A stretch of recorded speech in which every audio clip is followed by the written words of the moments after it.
Hello. Hello. How are you? What's the name? Safi, Hello, Safi. How old? she's 10 now. 10. Yeah, Wow. So you've had it since 10 years now. yeah, we've had, yeah. Okay. All right. I'm going to let you continue your work. All right, Safi. This is Yomi. All right. Take care.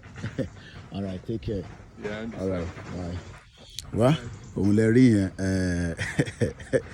ajá yẹn ti pé ọmọ ọdún mẹ́wàá. Can you imagine? Ajá yẹn ti pé ọmọ ọdún mẹ́wàá. Ara intan sọ fẹ́yìn yẹn wá pé àfi ká kúrò nínú Nàìjíríà ká kúrò nínú Nàìjíríà òun lọ́nà àbáyọ. Tàbá ti kúrò nínú Nàìjíríà àyàwó ní máa já kò ní síbi tó lè rìn sí kò ní síbi tó lè lọ ò ní máa bẹ̀rù pé ti bá rìn lọ báyìí ǹjẹ́ wọn ò ní jí mi gbé torí pé ibi tí àyàyàn bá ti ń já nílùú tíyàn bá ń gbé ibẹ̀ yẹn kì í ṣe ìlú mọ́.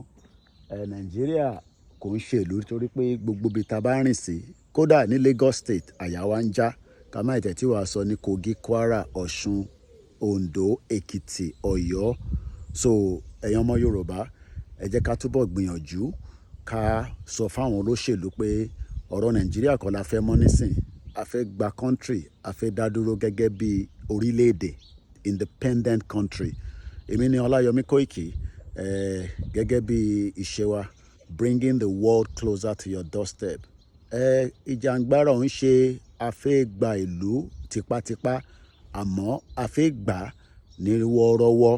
So ìdí tá a ṣe ń ṣe awareness àti campaign. Ẹ má gbàgbé ní October a tún máa jáde ní London láti fi create awareness ìyẹn ní Saturday 12th of October 2024. Koiki Media bringing the world closer to your doorsteps.